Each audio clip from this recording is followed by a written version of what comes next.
disponible naturalmente, si no hay retroalimentación natural, entonces va a ser se va a requerir más de los insumos del entrenador que diga, pero si hay retroalimentación natural, entonces mucho aprendizaje natural sin entrenador puede llevarse a cabo. Quinto y final, para movimiento, la persona debe ser físicamente capaz de llevar a cabo la tarea. No importa si tenemos del 1 al 4, si no tengo fuerza física como con un niño para pararse, sostener su peso del cuerpo y mover de una pierna a otra, pues, entonces la naturaleza física de lo que hablamos, pues el 5 ya es muy relevante. Estas precondiciones, estas cualidades que observamos entre el fluido y la práctica deliberada e intuitivamente nuestra experiencia, estas precondiciones definen el espacio de entrenamiento como el entorno de entrenamiento, conforme al cual la información necesaria para saber cómo movernos está integrada dentro de la persona y el entorno en que se mueve. Hay que enfocarlo una vez más.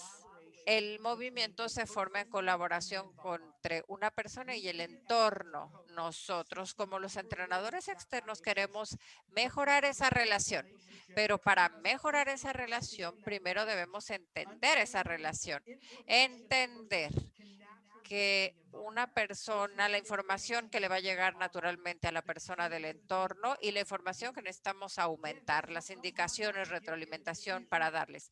Alguien no me tiene que dar una indicación, una señal sobre cómo agarrar el vaso, la forma del vaso. Me va a decir cuál posición poner mi mano para agarrarlo. Muchas veces los entrenadores están interrumpiendo el aprendizaje, se están proyectando ellos en su voz y así están cortando al atleta de la información que naturalmente está disponible. Aunque vamos a estar hablando del idioma del entrenamiento, de igual manera debemos considerar cuando no hablar para que sea efectivo para todos. Cuando sí hables. Entonces, no sabemos todavía. ¿Cómo necesitamos entonces entrenadores de movimiento? Si hay tanta evidencia de fluir y práctica deliberada e intuición, entonces la colaboración natural entre el atleta y el entorno existe. ¿Por qué necesitamos estos entrenadores? Bueno, les voy a contar un cuentecito para articularles por qué. En la pandemia, mi hijo estaba aprendiendo cómo montar su bicicleta. Es muy importante entender por qué estaba aprendiendo a andar en su bici. Antes de este video, estaba nada más en un patincito y su hermana más grande ya andaba en su bicicleta, 2 llantas, sin estabilizadores, sin llantitas. Y lo que él decía es que ella podía ir mucho más rápido que él y eso lo frustraba. Entonces desarrolló el reto, el deseo de montar su bicicleta igual que su hermana. Sacó la bici y muy rápidamente con sus llantitas aquí de entrenamiento pudo naturalmente aprender a montar su bici. Ahí estaba el reto, ahí estaba el enfoque. El reto era suficientemente bueno para su nivel. Físicamente podía hacerlo. Tenía este deseo y ya podemos ver este video sin entrenamiento adicional de mamá y papá. Inevitablemente se da cuenta que con esas llantitas no puede ir tan rápido como su hermana, no puede dar las vueltas a las esquinas y como su deseo era ir tan rápido como su hermana, tenía que incrementar el reto que se puso a él mismo. Entonces me dijo, quítame las llantitas. Y a pesar de mi mejor esfuerzo para entrenar a este niño, me decía, para.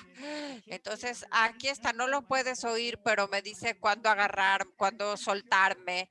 Y los niños, tú les pones atención, son muy autónomos. Ellos son muy buenos para dirigir a los papás, a los que los cuiden, cómo ayudarlos. Pero bueno, él siguió porque ahí estaba su reto, el enfoque era no caerse, el deseo era fuerte y físicamente podía, tenía la habilidad.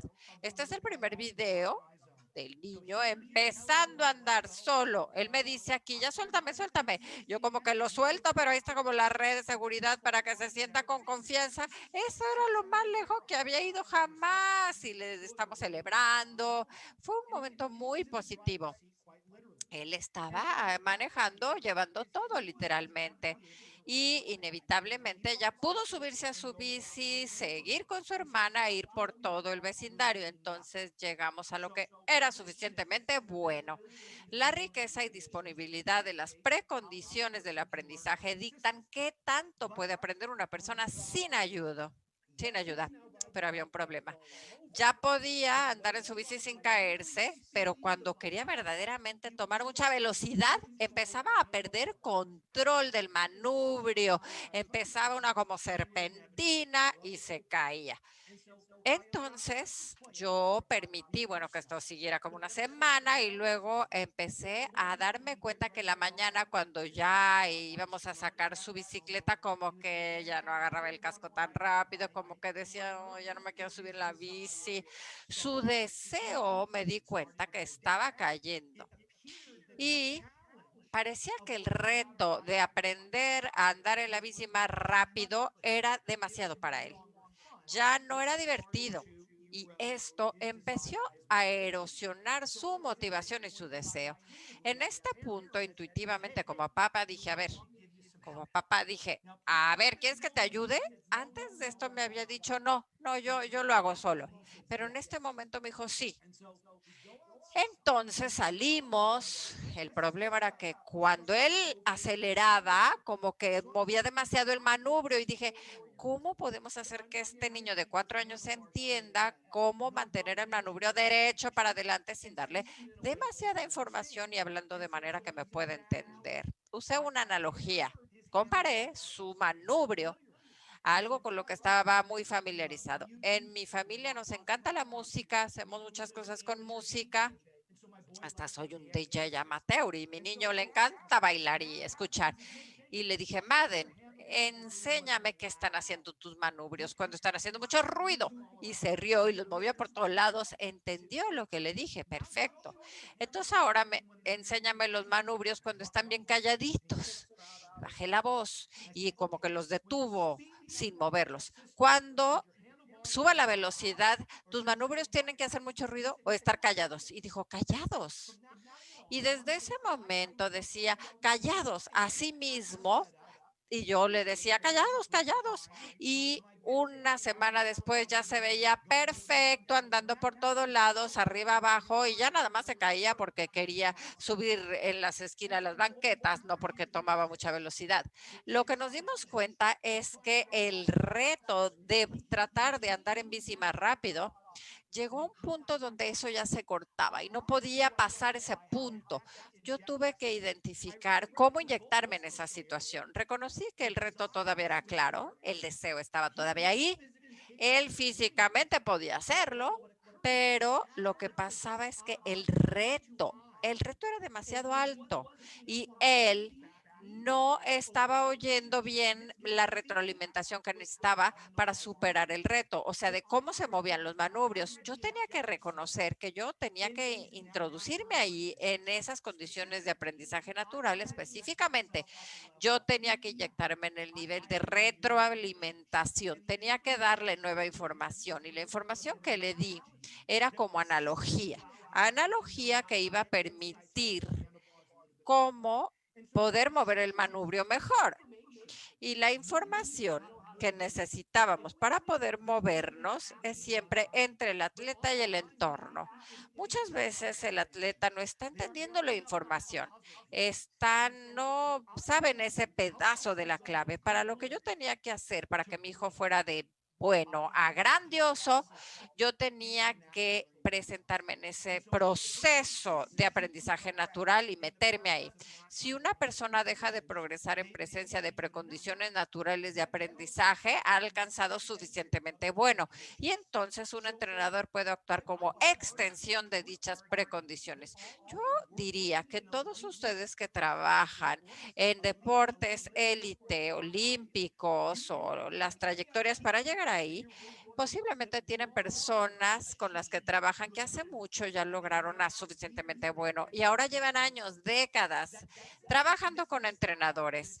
Esto no borra el hecho de que es importante entender de dónde viene este aprendizaje y qué condiciones en general nos llevan a aprender al identificarlas, podemos respetar las condiciones naturales, únicamente inyectarnos donde se necesita.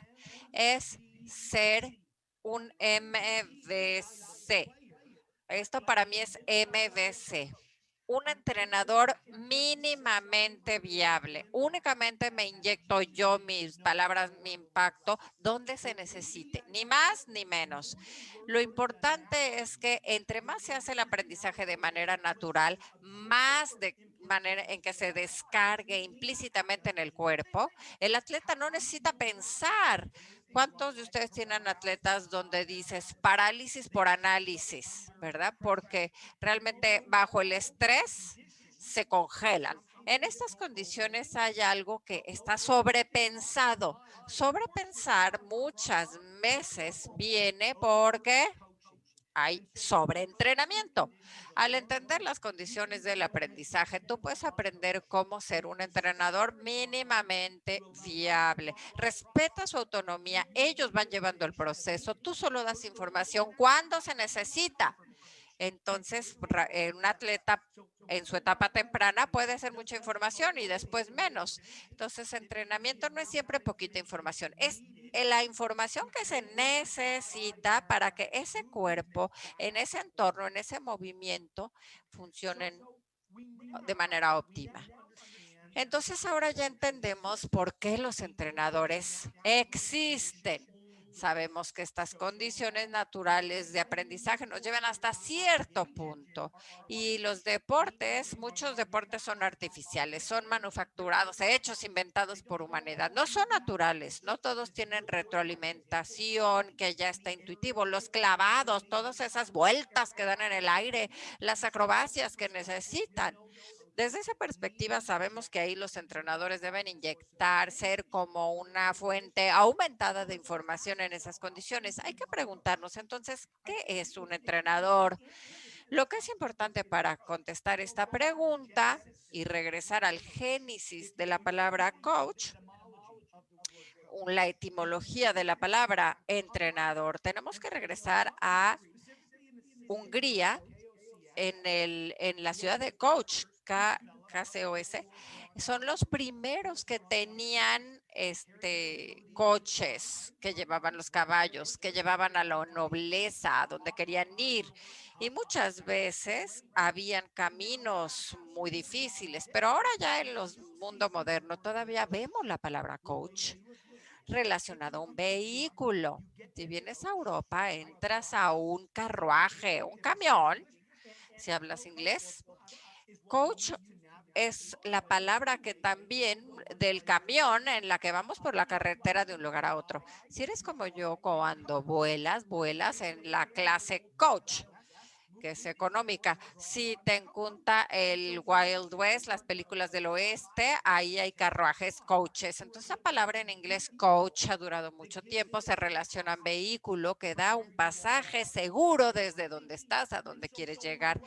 Y por eso me encanta que ese es el génesis de la palabra, porque ¿qué hacemos? No somos un vehículo físico, pero proporcionamos una experiencia que está a la par de lo que es un vehículo, de lo que quiere hacer. Y esa es que un entrenador es una persona que lleva a otros desde donde están a donde quieren estar. Somos los que son responsables de proporcionar este pasaje seguro y esta guía de nuestros atletas en su trayectoria. Esto últimamente es la responsabilidad de un entrenador. La pregunta es, ¿cuál es el vehículo proverbial que utilizamos para ayudar a nuestros atletas a navegar ese camino y llegar a esa destinación final que ellos buscan? Si estamos hablando de una travesía y si somos los que los están guiando, tenemos que reconocer que este recorrido empieza con un destino y que después debemos identificar el camino para llegar ahí. Cuando llegues a tu vehículo y pongas el GPS, ya sea Google Maps o lo que sea, ¿qué es la primera cosa que haces? Ay, no se oye. Metemos el destino y entonces el GPS, el mapa ya te da la manera óptima de llegar ahí. Y por lo tanto, el entrenamiento no es diferente. Primero tenemos que identificar qué es lo que estamos entrenando antes de considerar cómo entrenarlo. Y esto, mis amigos, nos va a llevar al génesis del título de la sesión de hoy. Spend a long time talking about what to coach. We've all signed up No for a voy a pasar mucho tiempo hablando de lo que hay que entrenar, sino más bien de cómo entrenarlos. framework Yo necesito darles un modelo para identificar qué es lo que se necesita para entrenar.